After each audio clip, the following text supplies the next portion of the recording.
আসসালামু আলাইকুম সম্মানিত শিক্ষার্থীবৃন্দ, গেম অফ স্টাডির তরফ থেকে আমি আবির স্যার সকলকেই স্বাগতম জানাচ্ছি খুবই গুরুত্বপূর্ণ আপডেটে। তো বলা যাচ্ছে যে এসএসসি পরীক্ষার ফল আসলে কত দিনে প্রকাশ করা হবে। তো আপনারা মোটামুটি সকলেই জানেন এসএসসি 25 ব্যাচের পরীক্ষা কিন্তু অলরেডি হচ্ছে রানিং আছে, অলরেডি কিন্তু চলতেছে। তো এই পরীক্ষাটা আসলে শেষ হওয়ার পর আনুমানিক কবে দিতে পারে সেই বিষয়ে কিন্তু শিক্ষা উপদেষ্টা একটা আনুমানিক একটা দিন বা হচ্ছে তারিখ কিন্তু অলরেডি হচ্ছে একটু ধারণা দিয়ে দিয়েছেন। তো আমরা একটু দেখি। তো বলা হচ্ছে যে বৃহস্পতিবার 10ই এপ্রিল বেলা 11:30টার দিকে রাজধানী মতিঝিল সরকারি বালক উচ্চ বিদ্যালয় কেন্দ্র পরিদর্শন শেষে সাংবাদিকদের তিনি একথা জানান। আর শিক্ষা উপদেষ্টা জানান যে উৎসগুলো থেকে প্রশ্ন ফাঁস হয় এরই মধ্যে যে সেসব বন্ধ করা হয়েছে, তাই প্রশ্ন ফাঁসের কোনো সুযোগ নেই।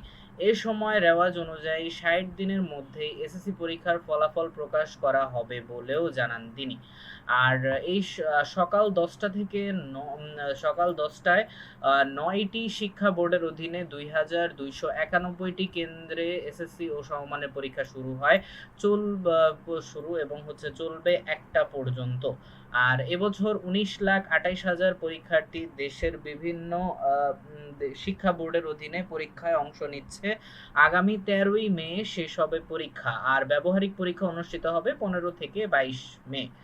ওকে, তো এই বিষয়গুলো মোটামুটি জানেন। তো তাহলে নিউজ পাওয়া গেল যে এসএসসি পরীক্ষা আপনাদের শেষ হওয়ার পর এবং ব্যবহারিক পরীক্ষাও শেষ হওয়ার পর আপনাদের আনুমানিক হাতে সময় থাকবে, অর্থাৎ মূল পরীক্ষাগুলো শেষ হওয়ার পর আপনাদের আনুমানিক ২ মাসের মতো সময় থাকবে, যেটা নরমাল ভাবেই হয়ে থাকে। ঠিক আছে, ২ মাসের বেশি ছুটি হওয়ার সম্ভাবনা খুবই কম।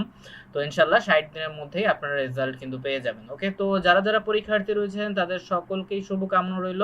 ইনশাল্লাহ আপনি যেই লেভেলেরই হন না কেন, কারণ এসএসসি এবং এইচএসসি দুইটা পরীক্ষা আপনার লাইফে অনেক অনেক বেশি গুরুত্বপূর্ণ।